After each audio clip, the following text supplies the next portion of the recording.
साकेत, बहुत बहुत बधाई आपको। धन्यवाद सर। तीनों लाइफलाइन आपकी चली गई, लेकिन मैं ऐसा मानता हूं आपको चिंता नहीं करनी चाहिए, जी क्योंकि जैसा कि आप जानते हैं 10वें प्रश्न के बाद आता है सुपर संदूक। जी उसमें अगर आपके 5 से ज्यादा सही हो गए ना, तो आप अपनी कोई एक खोई हुई लाइफलाइन जीवित करवा सकते हैं। ठीक है? और अब आपको मैं अंग्रेजी में पढ़ के दूं या हिंदी में? इंग्लिश में सर। इंग्लिश में। ओके, तैयार हो जाइए। Kabir ji, let's play super संदूक। रेडी साकेत? जी सर। आपका सुपर संदूक समय शुरू होता है अब। As of 2025, which of these cities does not have an Panji. IPL? Panaji? Panji D. Yeah. Correct. Next. Which of these items would usually require a passcode? Conditioner, toothbrush. Mobile phone. Mobile phone is right. Next. Raka and Sabu are characters from Chacha Indian. Chaudhary. Chacha Chaudhary is right. Correct. The A320 Neo is an aircraft produced by which company? Pass. Pass. Next. Ivory is found in which of these animals? Elephant. Correct. Next. Who directed the 1995 film Karan Arjun? Suraj Barjatya, Rakesh Roshan, Yash Chopra, David Dhawan. David Dhawan. गलत। Next. Which of these items would not generally be in a bread basket? Biryani, paratha, roti, naan. Biryani. Correct. Next. Which of these is a product of photosynthesis in plants? Oxygen. B. Oxygen is right. The venues used in which of these sports are called circuits? Golf, tennis, Formula One. Correct. Next. Which of these holy texts is Quran. divided? Ekdam right. B. Quran is right. A. 320 Neo is an aircraft produced by which company? Airbus. Airbus. Correct. 9 प्रश्नों का उत्तर दिया आपने, 90,000 रुपए जीत गए आप Saket. Word played. एक जगह गलत हो गए। करण अर्जुन राकेश रोशन ने डायरेक्ट। अच्छा। आपने कहा डेविड धवन, कोई बात नहीं। अच्छा मान्यवर, ये जो आपने 90,000 जीते हैं ना, इनको हम अभी यूपीआई द्वारा, ये यूपीआई है, इसको QR कोड को स्कैन करते हैं, आ गया 90,000 रुपया। 90,000 भर दिया, सेंड किया, पिन दाब दिया, सबमिट किया, पहुंच गया सर 90,000 रुपए आपके बैंक में। और देवियों सज्जनों, एक सूचना है आपके लिए एक सवाल है। अगर आपको कोई अनजान नंबर से फोटो या लिंक आए तो आप क्या करेंगे? बताता हूं मैं। ऐसे लिंक्स या फाइल्स पर आप बिल्कुल भी क्लिक ना करें। ये एक डिजिटल स्कैम हो सकता है। आप ऐसे स्कैम से बचिए। आप खुद भी जागरूक बने और दूसरों को भी जागरूक बनाएं। जी। बहुत सारे इस तरह के स्कैम्स हो रहे हैं। आप बताइए कि अब आपके पैसे जो है हम बैंक में जमा करें या इसके एवज में आप अपनी कोई लाइफलाइन लेंगे? सर लाइफलाइन जीवित करना चाहूंगा। बताइए, तीनों गई हुई है, कौन सी? संकेत सूचक। संकेत सूचक को ये कह रहे हैं कबीर जी, वो जो 90,000 है ना, वो इनको दीजिएगा मत, इनको ले जाइए कहीं और उसके एवज में एक लाइफलाइन जीवित कर दीजिए। संकेत सूचक, वाह, ये संकेत को लाइफलाइन। इसी के साथ इन्होंने इस महत्वपूर्ण पड़ाव और सुपर संदूक को बड़ी खूबसूरती से पार कर लिया है।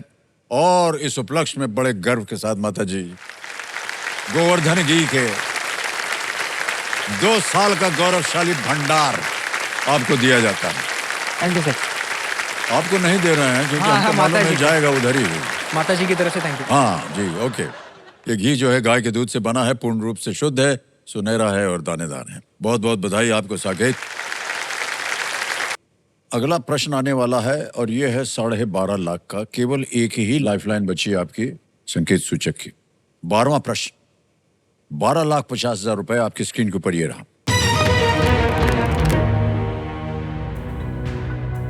1976 की उनकी एक प्रतिष्ठित पुस्तक में किस वैज्ञानिक ने मीम शब्द गढ़ा था? Which scientist introduced the term meme in his landmark 1976 book? Options देखिए। A. Richard Dawkins, B. James Watson, C. Stephen Hawking, D. Richard Feynman.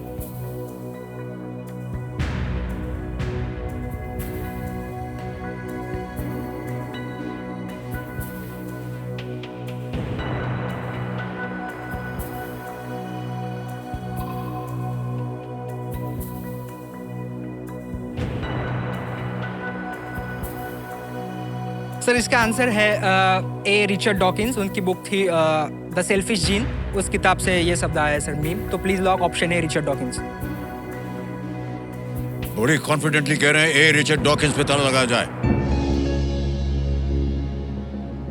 आप सोच भी रहे थे कुछ, क्या सोच रहे थे आप? मैं बुक का नाम याद कर रहा था सर।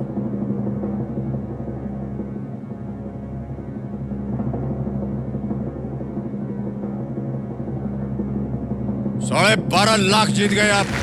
बिल्कुल सही जवाब निकला। वाह,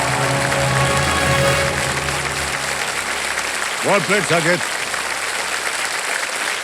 उन्होंने इस शब्द को यूनिट ऑफ कल्चरल ट्रांसमिशन जी जी के रूप में परिभाषित किया था, पर आज इस शब्द के मायने बदल गए हैं और हंसी मजाक, व्यंग इत्यादि की चित्रों और वीडियो के लिए इसका उपयोग किया जा रहा है, मीम। लेकिन उनके हिसाब से it was a unit of cultural transmission. Yes. अब ये कैसे हुआ उनके मन में और आपको कैसे याद रहा, ये हम जानना चाहेंगे। रिचर्ड डॉकिंस की कुछ किताबें पढ़ी है सर मैंने। ओके जी, तो उनकी वजह से मुझे भी पता था ये। क्या सोच के उनको लगा कि ये वर्ड होना चाहिए, मीम? शायद उसका ओरिजिन ग्रीक या लैटिन कुछ है, मुझे उसका मतलब पता नहीं है मीम का मतलब क्या है। लेकिन वो जीन्स को, मतलब जैसे कि ट्रेड्स होते हैं ना, जीन्स के ट्रेड्स की मतलब फादर से जो पास ऑन होते हैं, जैसे हाँ, कि जी, हाइट जी, ओके। वगैरह, तो उस सिलसिले में उन्होंने इस्तेमाल किया है मीम। ओके। हाँ। इतना कुछ आपको ज्ञान है, ये केबीसी के लिए आपने कितनी शिक्षा प्राप्त की थी? शिक्षा तो वही है जो आपको बताया सर, बीए में किया है मैंने। बहुत बहुत बधाई आपको साकेत जी, बहुत सारी इंटरेस्टिंग चीजें आप बता रहे हैं Thank you. और बड़े गर्व की बात है। आप जैसे कंटेस्टेंट से जब हम मिलते हैं ना, तो हमारा ज्ञान बढ़ जाता है। Thank you. सही कह रहा हूँ आपसे सर, हमारे पास इतना ज्ञान नहीं है, लेकिन कंप्यूटर जी थोड़ा दे देते हैं और कंटेस्टेंट खास तौर से, जैसे आपने सब समझाया, प्रत्येक प्रश्न के उत्तर के बारे में आपने समझा। वेल डन साकेत जी, बहुत Thank बहुत you, sir. बधाई आपको।